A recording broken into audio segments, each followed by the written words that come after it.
Assalamualaikum warahmatullahi wabarakatuh. Halo Sobat PCI, bagaimana kabarnya? Semoga selalu sehat dimanapun kalian berada. Nah Sobat PCI, mungkin pada episode lalu saya ditemani oleh guru bahasa Indonesia. Nah kali ini di PCI Podcast episode ini saya ditemani oleh Bu Fairuz. Nah mungkin kita langsung saja ke Bu Fairuz ya. Halo Bu Fairuz. Halo, Gimana kabarnya nih Bu? Alhamdulillah. Boleh mungkin sapa-sapa dulu Sobat PCI. Oke, halo, assalamualaikum Sobat PCI. Bertemu lagi dengan saya Bu Fairuz. Nah, mungkin sudah bisa ditebak ya, Bu Fairuz itu guru apa? Guru IPS. Kita anggap ini pendengar aja, betul ya, guru IPS gitu ya, ilmu pengetahuan sosial. Nah di sini pada episode kali ini saya akan bertanya-tanya nih kepada Bu Fairuz terkait dengan kenapa sih gitu ya siswa di Indonesia gitu ya khususnya harus belajar tentang IPS atau ilmu pengetahuan sosial. Nah kali ini pertanyaan yang pertama Bu, tadi sudah disinggung ya kenapa sih siswa itu harus belajar IPS? Oke ya, mungkin gini ya Bu Beatrice, seperti yang mungkin kalau kita tahu ya IPS itu kan identik dengan yang bacaan yang panjang, mungkin ya yang membosankan, padahal gitu ya jauh dari itu IPS itu sangat penting. Dari namanya aja ilmu pengetahuan sosial. Nah artinya di sini kita di materi IPS itu mempersiapkan siswa tentunya untuk di dunia nyata atau di masyarakat yang akan bersosialisasi ya Bu ya. Kemudian juga kita ini di sini bukan cuma hafalan tokoh-tokoh atau misalnya hanya sejarah saja, tapi mencakup bagaimana sih masyarakat itu berjalan gitu ya. Mulai dari bagaimana ekonominya, kemudian juga bagaimana sejarah yang membentuk kita sampai saat ini gitu. Nah itu ada di dalam pembelajaran IPS. Gitu. Jadi kompleks ya Bu ya. Gitu. Jadi memang justru dengan belajar IPS atau ilmu pengetahuan sosial ini justru siswa akan lebih dekat dengan lingkungannya sendiri. Betul ya. Dan IPS juga memicu siswa itu lebih peka terhadap lingkungan. Itu ya kata kuncinya itu lebih peka sebetulnya ya Sobat PCI. Nah tadi udah disinggung sebetulnya sama Bu Fairuz terkait dengan IPS itu banyak hafalan. Dan memang mungkin iya ya gitu ya secara umumnya, secara generalnya IPS itu memang banyak materinya ya Bu ya. Nah saya juga dulu sih belajar IPS, kadang siswa juga nggak suka IPS karena terlalu banyak materinya, banyak bacaannya atau hafalannya. Nah mungkin ini bisa jadi miskonsepsi saja gitu ya untuk orang-orang yang nggak suka IPS gitu ya. Nah mungkin bisa diceritakan Bu gitu ya terkait dengan pembelajaran IPS ini, miskonsepsi yang sering muncul dari siswa atau bahkan orang tua, bahkan mungkin saya sebagai rekan guru gitu ya kayak aduh gitu yuyuhan gitu ya kalau sudah nyoba belajar IPS gitu ya. Nah miskonsepsi apa yang sering muncul Ibu?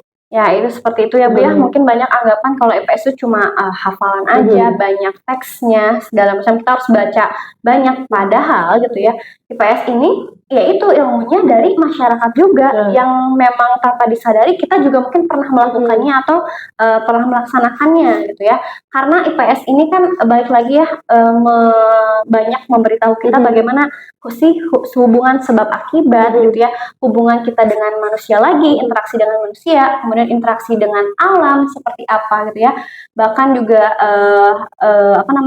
bagaimana lingkungan itu di sekitar kita gitu ya, dan cara pemanfaatannya gitu yang sebenarnya kita udah lakukan gitu, cuma kita nggak tahu kalau itu tuh teorinya apa, sepertinya itu sih. Dan juga banyak juga gitu ya kita mempelajari bagaimana untuk menyelesaikan sesuatu gitu ya, termasuk salah satunya dengan konflik ya, ada konflik gimana di IPS itu ada cara penyelesaiannya seperti apa gitu. Pemecahan masalahnya betul, pemecahan masalahnya. Jadi memang sebetulnya tuh praktiknya mungkin sering kita jumpai ya Bu ya, cuman mungkin karena IPS ya kita juga harus bisa belajar teorinya, khususnya untuk siswa itu sendiri ya Bu ya.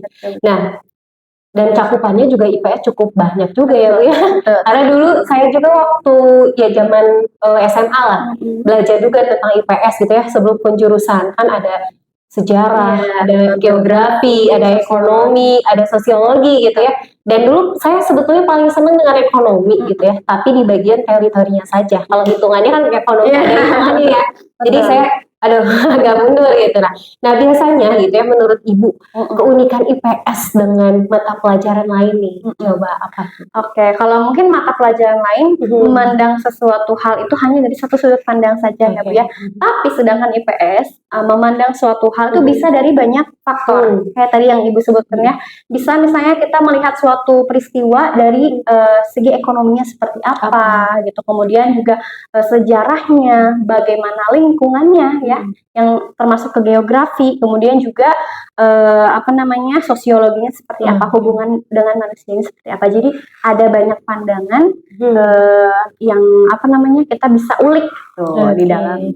Jadi mungkin kita juga bisa memandang orang itu dilihat dari latar belakangnya gitu ya Bu ya, dari latar belakang ekonomi, budaya dan lain sebagainya gitu. Jadi kalau matematika kan pasti ya Bu ya, rumusnya itu gitu, udah pakai itu gitu ya. Tapi kalau IPS ini justru banyak sudut pandang yang bisa diambil gitu ya Bu ya. Nah itu sih banyak juga ya untuk pembelajaran IPS, dan tidak bisa dipungkiri pasti Ibu pun mengalami gitu ya. Saya pribadi aja sih kesulitan gitu ya untuk belajar IPS. Apalagi mungkin yang ngajar juga punya punya tantangan tersendiri. Nah selama Ibu mengajar IPS atau bahkan dulu kuliah belajar IPS gitu ya Bu ya, apa sih tantangan yang pernah Ibu hadapi, yang Ibu alami? Oke.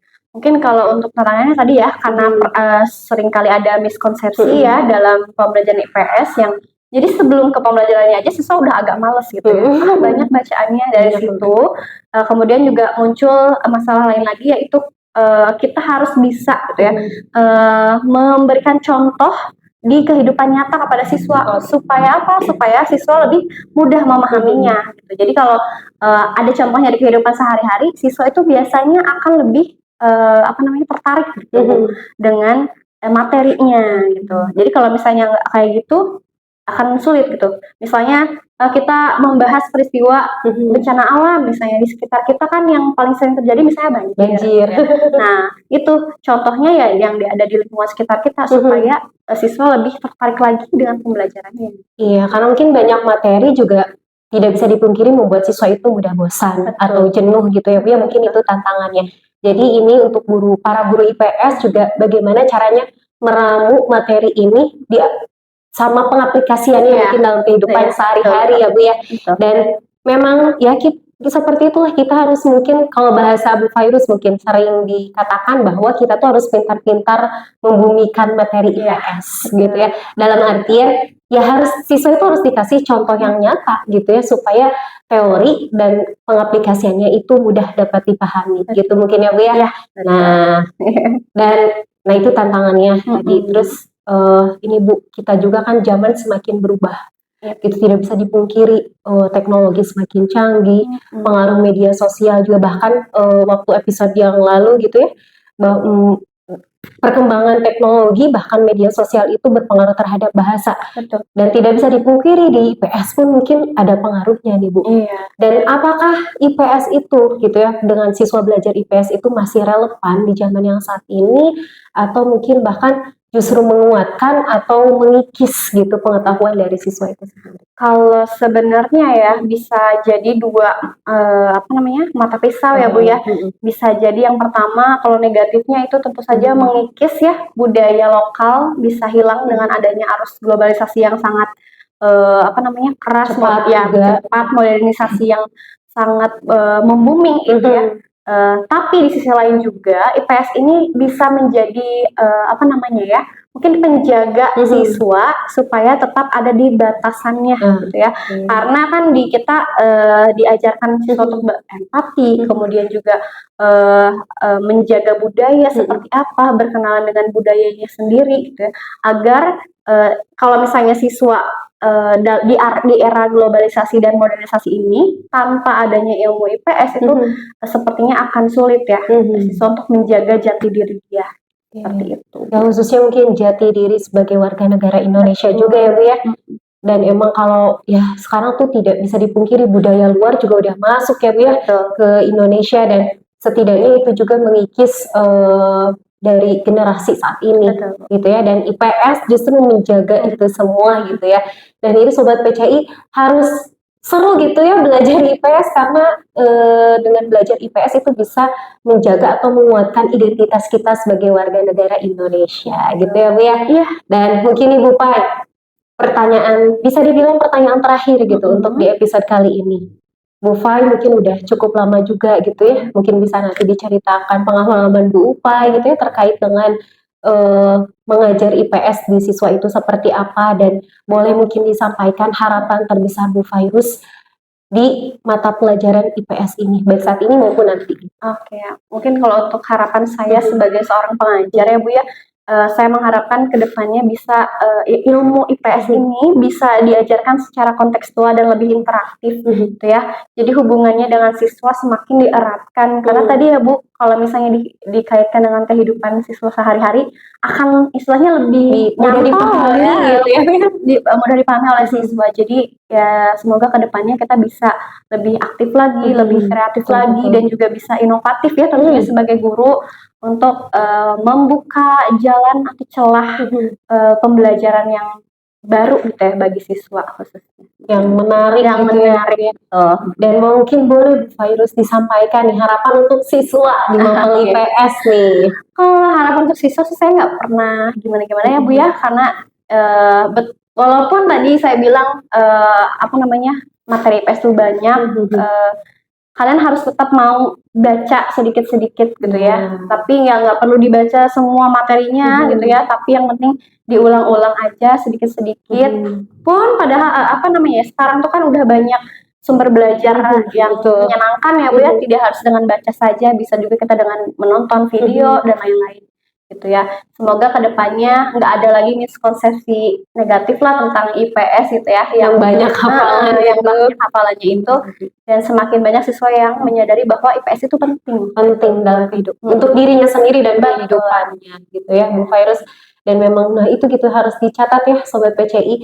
Mungkin ya selain matematika, ini pembelajaran IPS juga paling banyak dihindari oleh siswa juga karena mungkin banyak hafalannya, banyak materi yang harus dihafal. Dan mungkin ini juga tugas untuk guru IPS gitu ya, untuk bisa menyajikan materi itu secara lebih interaktif lagi, tadi lebih menyenangkan lagi, aplikatif lagi, supaya lebih mudah dipahami oleh siswa itu sendiri. Mungkin Bu Fai untuk mengakhiri PCI Podcast kali ini boleh disampaikan closing statement nih, barangkali yang akan disampaikan untuk Sobat PCI. Oke, mungkin sedikit aja Bu.